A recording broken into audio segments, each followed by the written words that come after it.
So, hey you guys, I'm so sorry. I have been so busy recently. I just moved into my new dorm. Yay! So awesome. I have the best roommates in the world. I really do. But anyway, on that note, I know I haven't updated in a while. And that's kind of bad on my part because I have like 3 videos and I really need to put some more on there or else I won't get anything else. So, done. But, since I haven't updated in a while, I'm kind of just talking into a camera right now. I am going to do that fairy tale thing. I'm going to do it today. I'm going to do the research as I talk and do some other stuff. So, yeah. Yay! Okay. Intro!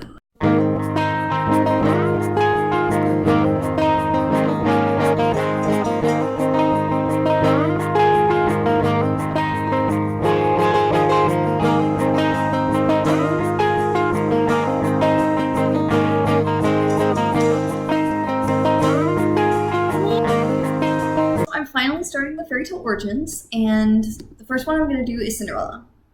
And how this is going to go is I'm going to take the 3 main Cinderella stories that I've chosen, and I'm going to compare them to Disney's 1950s version. And like I said, it's Cinderella. So the first one I'm going to do is the Egyptian version, which is also called Rhodopus. And I'm probably butchering that, but it's at the bottom, as is most of the facts I'm going to be saying right now. This one comes from the 1st century BC, and it follows this slave girl named Rhodopus. And Rhodopus is Greek. Her parents die, and she's sold into slavery in Egypt, and she gets this very kind master who loves her and helps her out. And the other servants really don't like her, 1, because she's Greek, and 2, because their master favors her. And so they steal things from her. And eventually, they steal her shoes, and her master sees her without shoes and is like, she needs shoes. And he goes and buys her these really nice bed slippers. And the other services are like, no, that's not right. And they start treating her even harsher.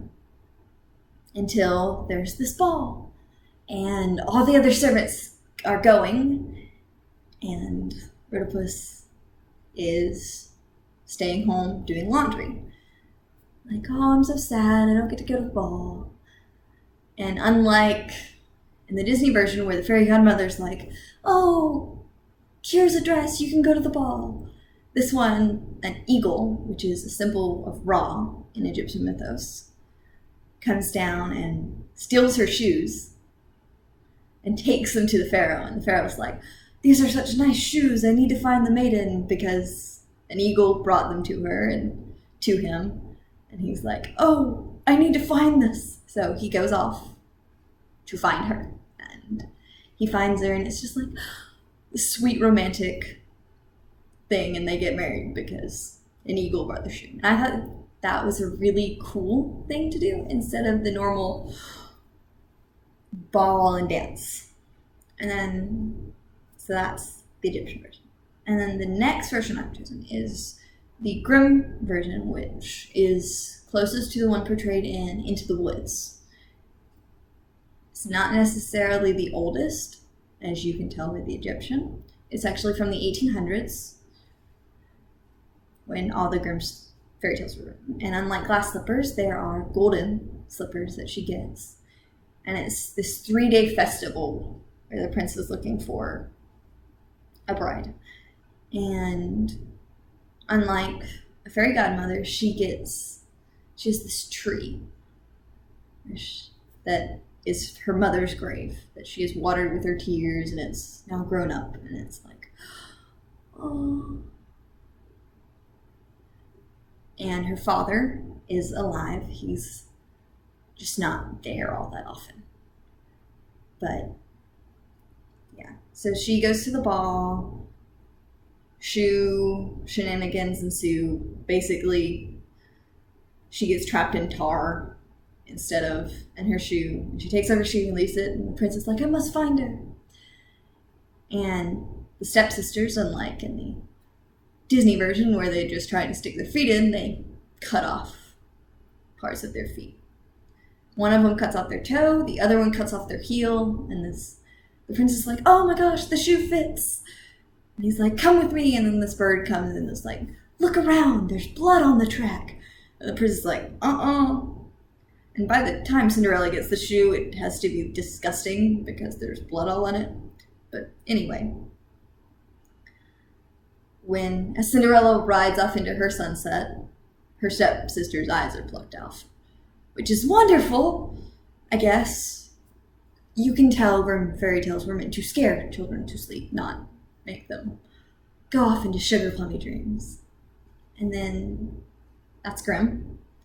The next version that I've chosen is Perrault's, which is around the 1600s. And it's actually the one that Disney's Cinderella is based off of. Most people assume is the Grimm fairy tale, and they're like, well, in the original, actually Perrault's is the original, and it's pretty similar. But unlike Disney's, it's a multiple day ball, and there's a feast involved with it too. But like Disney's, she gets the dress from the fairy godmother.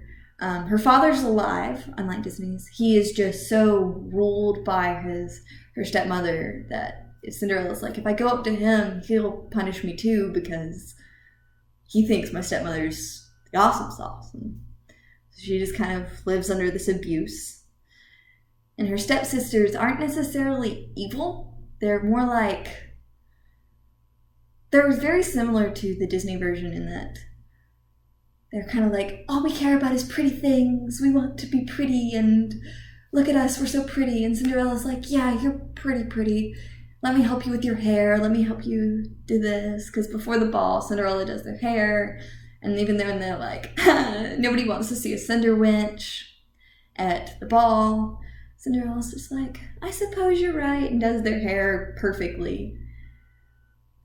But she's really sad when she can't go to the ball. So the fairy godmother's like, here is a dress. And she gets the glass slippers and this gold and silver dress for the first night. She goes to the ball and it's amazing. And the king is like, oh my gosh, I haven't seen someone so pretty in very long. And the prince is like, you're amazing. And he doesn't eat any of the feast because he's too busy staring at her. And she, to her stepsister, she's giving them fruits, and they think she's some grand princess, and they don't realize it's their stepsister. So they get home, and they're just like gushing to Cinderella about this amazing princess that they've met. And this happens, I think it's a 3-day ball. I'm not quite sure. It's either 2 or 3 days. The fairy tale is kind of weird. I'll put a link in the description to it. Actually, I'll put a link in the description to all of them. Side note. Okay. And then when the ball is finally over and she leaves the shoe, and the prince goes and is like, whoever fits the shoe, I'm going to marry. In the fairy tale, they say that the shoe fit her like it was wax, like it was specifically molded to her foot, which I think is cooler. And it's like, oh, she has a peculiar shoe size, but it's molded to her foot because it was made by magic. And she jokingly is to her sisters because they aren't like, lock her in the room. She's like, I bet it wouldn't fit me. And they're like, yeah, it's not gonna fit you. You didn't even go to the ball. And she puts on the shoe and they're like, oh crap. And she pulls out the other one and puts it on, and they're just sitting there. And then the fairy godmother shows up and puts her in this very fine dress, finer than anyone she's worn to the ball. And it's just like, oh my gosh, she's beautiful. And the prince is like, you're the one I'm gonna marry. And he takes her away, and her stepsisters are like, oh my gosh, we're so sorry we were mean to you. We want to be your sisters. And she's like, oh, it's fine. And all is forgiven, and they come and live in the palace with her, and they have this wonderful time.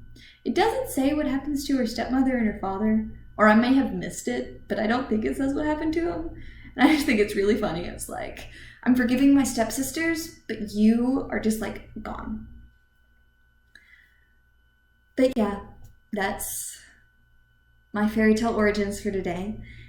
Thank you very much for listening.